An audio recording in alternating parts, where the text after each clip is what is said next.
Closet or wardrobe? A dark little space where we hang or chuck our clothes and stuffs? Certainly an essential element in our life if we are to keep the rest of our space somewhat in order. But interestingly, closet or wardrobe are often linked to scary, ghostly, or mystery. I guess every child in the US, for example, knows the closet monster, one of the two biggest sources of fear, along with the monster under the bed. Or in the novel The Lion, the Witch, and the Wardrobe, a wardrobe represents a portal to a different world. As for in Korean culture, or its traditional shamanism, closet or wardrobe represents an attractive space for ghosts. Ghosts in Korean shamanism retains a lot of human characteristics, including the desire to have a space of their own. A dark, confined space that people use but don't actually enter or occupy, namely a closet or wardrobe, makes a perfect spot for ghosts to take over. So, here are 5 allegedly true stories about ghosts in the closet and wardrobes. As always, handpicked, translated, and narrated by your host, Anthony.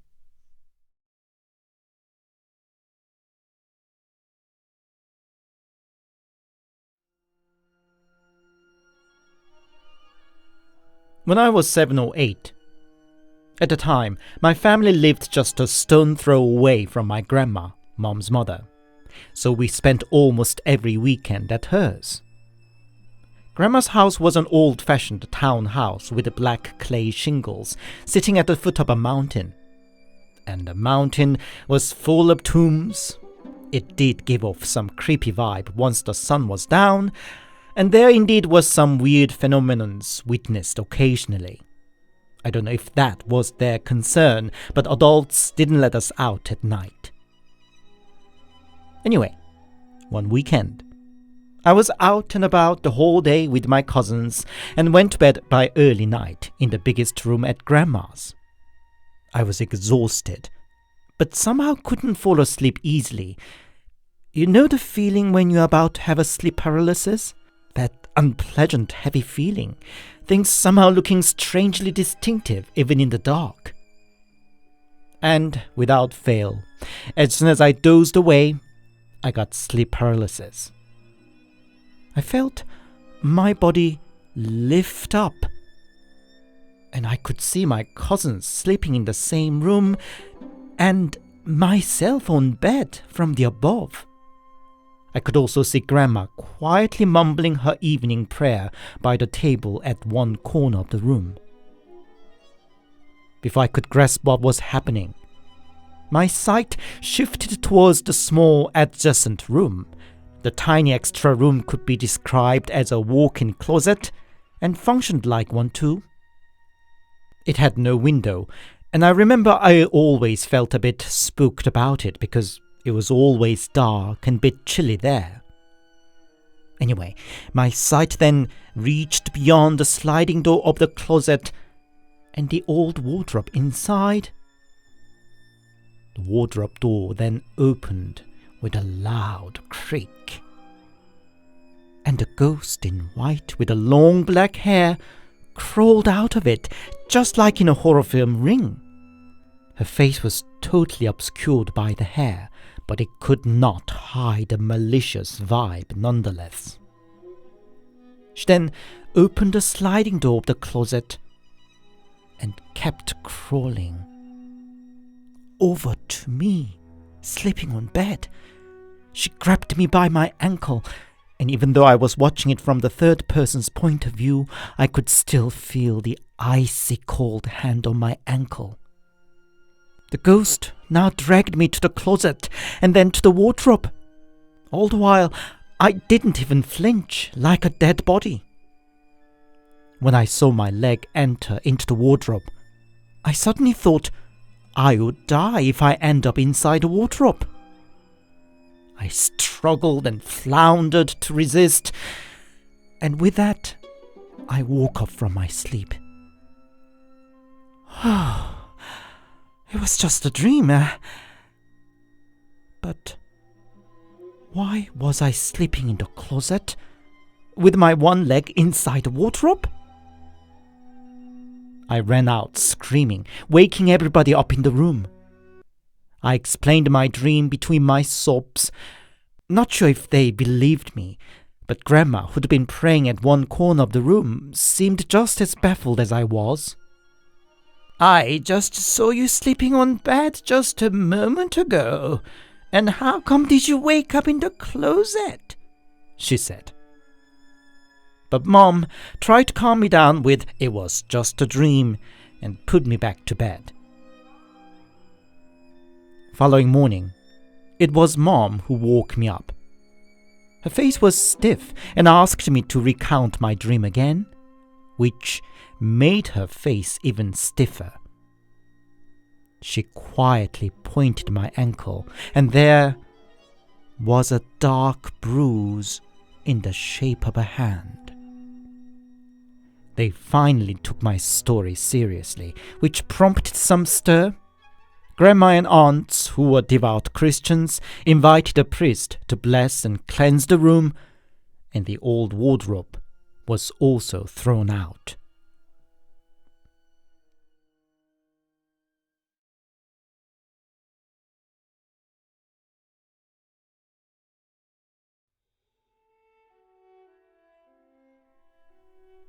When I was little, in the wardrobe of my parents lived a man. I must have been 4 or 5, definitely before I entered primary school. My mom worked, and my dad was supposed to take care of me, but he was a gambling addict, and more often than not, he was away all day long, leaving little me behind alone home. But I didn't mind it. When I was alone home, I opened up the wardrobe and played with a man there. He didn't have a mouth, nose, or eyes, but somehow I didn't mind at all. One day, I was left home alone again, and as usual, I played with a man in the wardrobe and dozed off. What woke me up was a strange sense of chill. I opened my eyes and saw the man standing outside the wardrobe and looking down on me. He put his hand out to me, and I just followed him as he led me out of the house. He pushed me out of the gate, and before I could say anything or hold him back, he just disappeared inside.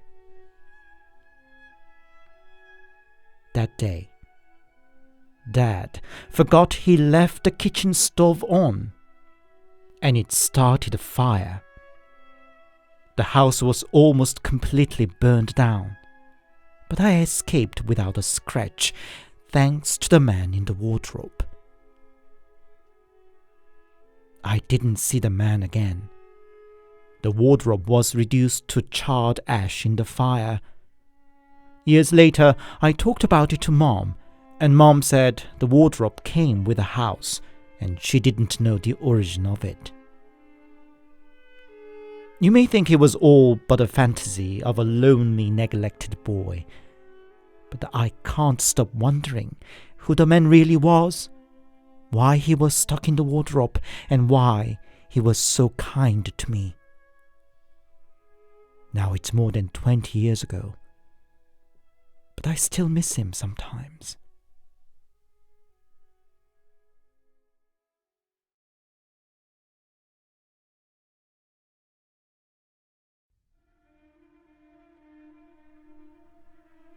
It's from more than 10 years ago, but I remember it still clearly. I joined a Boy Scout type of youth group then, and in the summer vacation, the group took us out to a trip. The lodging was a youth hostel somewhere in Gyeonggi province, as I remember. The room for my team was on the farthest corner of the building.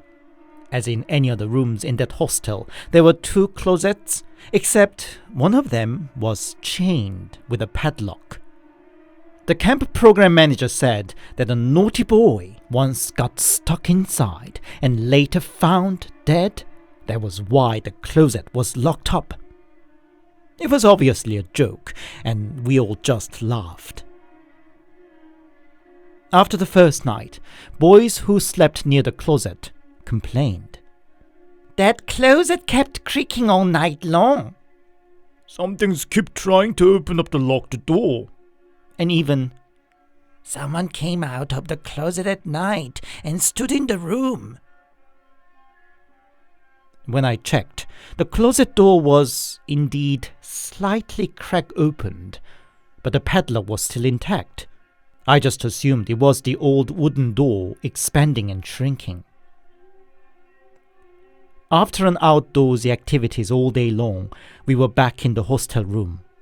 We were all a bit tired, and the room was quiet apart from low chattering.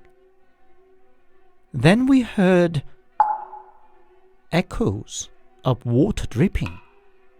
We checked if it was from the toilet, but no tap was dripping. And yet, the echo continued. "By the way, could the sound from the toilet be so clearly heard in our room?" one of the mates commented. And he was right. The toilet was across the hallway, and the shower room was on the other side of the building entirely. We all got a bit spooked and asked the manager to change our room, but he didn't seem to take us seriously at all. "It's just one more night. Don't make a fuss," he said. Usually, the last night of such a trip would get wild.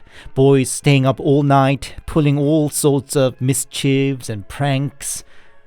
But in my room, no one seemed to be in such a mood. We all went to bed early, hoping the night passed soon, and fortunately, slept soundly through without further incident. In the morning, the mate who stayed in the room next door said to me, "You seem to have all the fun in the world last night." "What? What do you mean?" I said. "Teachers and camp managers were all out to catch us before we could have any fun. We could not even step out of our beds. And yet it was all loud in your room, wasn't it? I heard the giggles and screams all night long. How did you get away with it?" he said. I was dumbfounded. As I said, we all went to bed in my room. I'm a shallow sleeper too, and if anybody made such a noise, I would have noticed it without a fail. I certainly didn't want to stay in that creepy room anymore, so as soon as the breakfast was over, I went to the room to pack my things up and leave. But before I could do that, I could not help but notice the closet door, still chained up, but opened up wider, as if somebody or something pushed to open it with a brute force from the inside.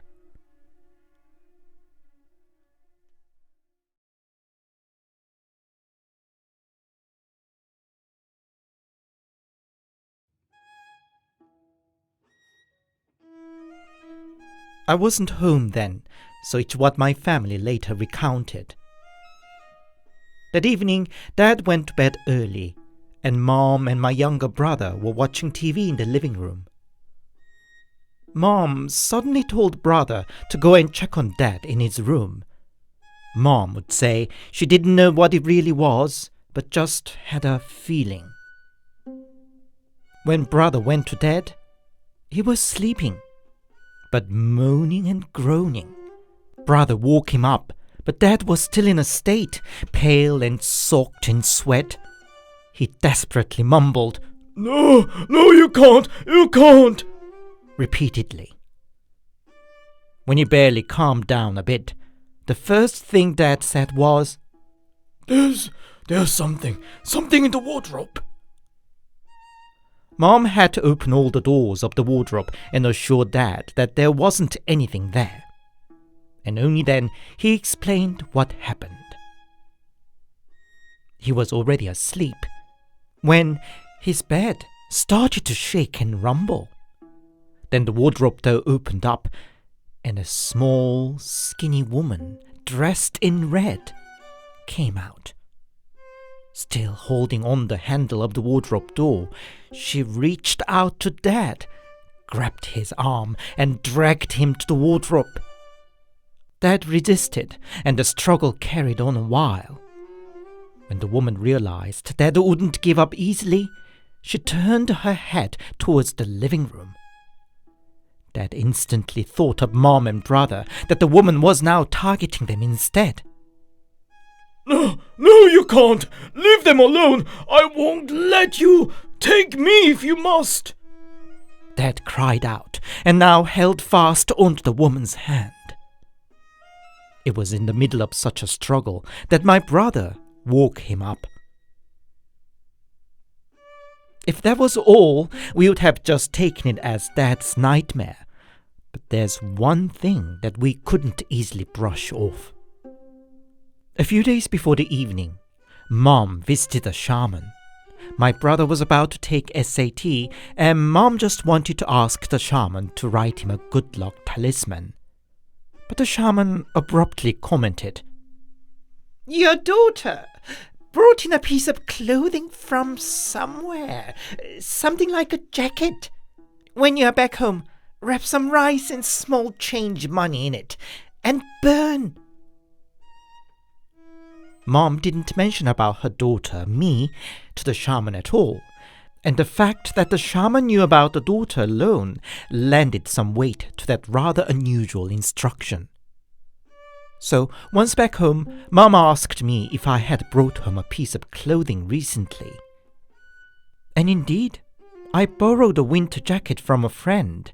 We are the same size and often borrow or exchange each other's clothes. I didn't know Mom was intending to burn it, and when she asked me to see it, I just handed it over to her. On Mom's turn, she couldn't do it right away and put the jacket in her wardrobe. And right that evening, Dad saw the mystery woman appearing from the wardrobe. Just as an additional note, my dad hardly ever suffered a sleep paralysis or such vivid nightmares. Given the situation, Mom burnt off the jacket the following day, and I let my friend have my jacket of her choice as a compensation. And thank God, nobody saw the woman in red again.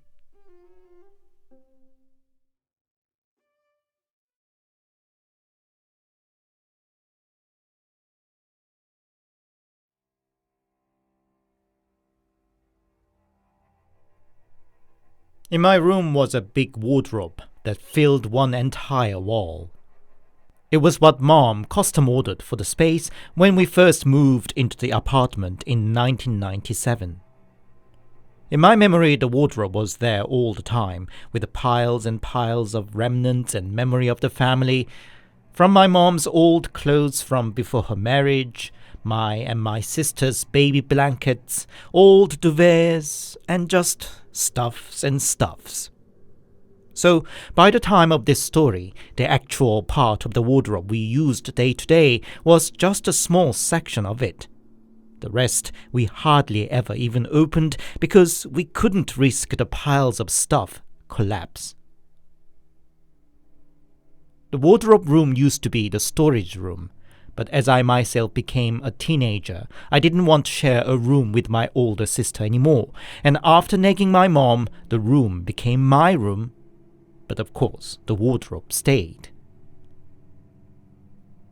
It was when I became 27. I just started my PhD course, and I stayed up into early mornings to research and study.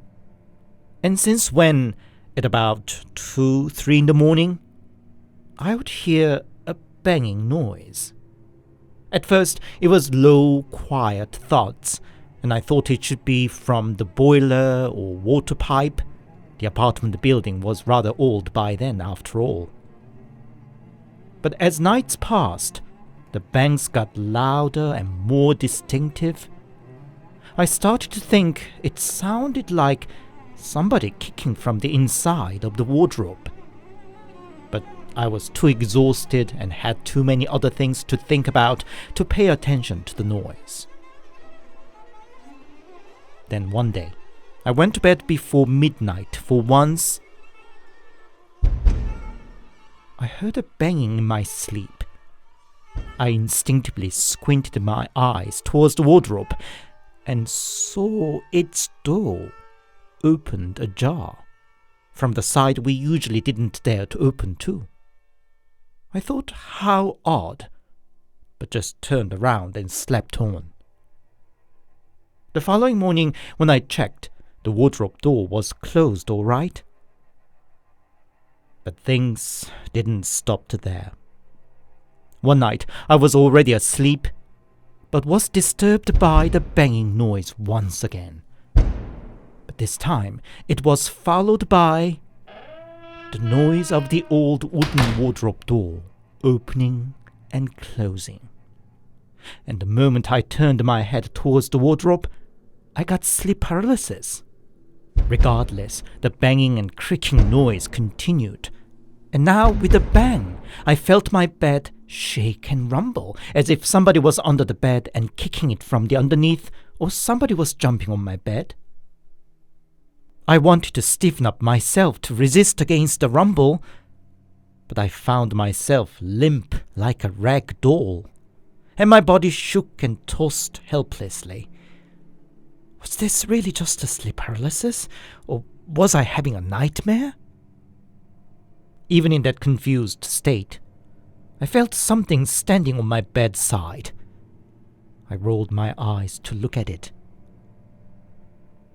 It was a boy. His entire body was black.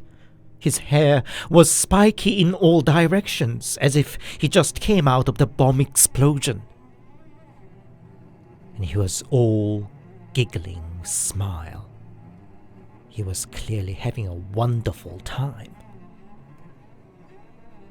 What I felt then was beyond fear. I felt I was going to die. I struggled my might to break the paralysis, and it only seemed to amuse the black boy even more. I don't know how long it took, but by the time I could finally move my body again, the boy wasn't there anymore, and the wardrobe doors were all closed. I was now too scared to sleep in my room. My older sister got married and her room was now empty, and I decided to sleep there instead. Mom asked me why, but I didn't want to tell her what I heard and saw. Such never happened to us, and I didn't know how Mom would take it. Or, to be more exact, I think I didn't want to admit it myself. Maybe it was just the stress and exhaustion I was feeling at the time, I told to myself. Nights were quiet in my sister's room, and I was almost back to my uneventful routine. But then my sister gave birth to her first son and came to stay with us for a while. That meant I had to give the room back to my sister and her baby. It would be a lie if I didn't feel a bit anxious to be back in my room, but after a couple of weeks of quiet nights in my sister's room, what I heard and saw felt like a distant memory. It would be all fine, I said to myself. But it wasn't. As soon as I fell asleep, something banged from inside of the wardrobe once again, and as soon as I turned towards it, I got paralyzed. There were two figures standing in front of the wardrobe. A girl and a boy. Both were wearing old-fashioned clothes with what looked like blood stains here and there. I could not see their faces because both of them were looking down. They looked so real. And they slowly came closer and closer till they got right to the edge of the bed, and I felt the girl's long hair brushing on my arm. I could finally see their faces. The girl was smirking, and the boy was giggling most joyously. Seeing their expression, my heart sank. My family is Catholic, including myself, and I desperately recited prayers in my mind, but it only seemed to amuse the girl and the boy even more, making their creepy smile even wider and vicious. I desperately wished that the situation to pass, but I didn't fall back to sleep or even pass out. Only when the room got a bit brighter with the dawn, the boy and girl faded away, and I could finally move again too. Now I had it enough, and talked to Mom of what had been happening in my room. After some contemplation, Mom contacted her cousin. She, I'll call her aunt from here on, was a Catholic, as with almost all other family members on my mother's side. Nevertheless, she seemed to possess certain spiritual gift. Apparently, she had solved some issues when something inexplicable happened in the family before. Mom didn't explain Aunt all the details, but invited her, saying that I seemed to suffer frequent nightmares. On the day Aunt came, she took one look at me, greeting to her by the front door, and her face changed the color. She walked past me, went straight to my room, and opened up all the wardrobe doors. Oh dear, what a mess! Of course spirits would love it here, Aunt exclaimed. Well, old superstitions call a wardrobe door the door to the underworld because ghosts love dark, hollow, enclosed spaces such as the wardrobe. Especially should you pile such a mess in it, it accumulates damp, dark energy, making it a perfect playground for ghosts, she further explained. But the wardrobe had been there for over 20 years, and anything odd hadn't happened up until recently, I had to ask. Well, maybe some wandering ghost might have followed you back home and found an ideal refuge in the wardrobe. Wait a minute. Haven't you by any chance been to a funeral recently? Aunt said. Indeed, I did. A high school mate died from an accident, and I attended her funeral with other mates. Come to think of it, the banging sound started around that time.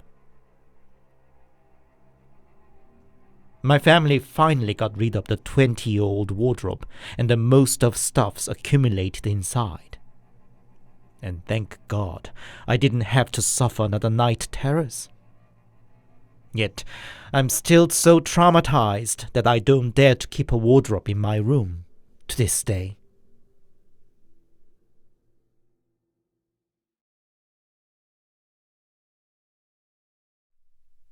Hi, it's Anthony here, and thank you very much for listening. I hope you enjoyed today's stories. My childhood home was an old house built in the 60s and came with a rather sizable closet space, not common in modern houses in Korea. I wasn't particularly a brave boy, but I must say I loved to spend time stuck in that dark, stuffy space full of stuffs. I enjoyed the solitude and the sense of being in a different space and time represented by old stuffs. Probably I felt perfectly fine because I hadn't heard of any stories such as in today's episode. Tell me, were you ever afraid of the monster in the closet when you were little?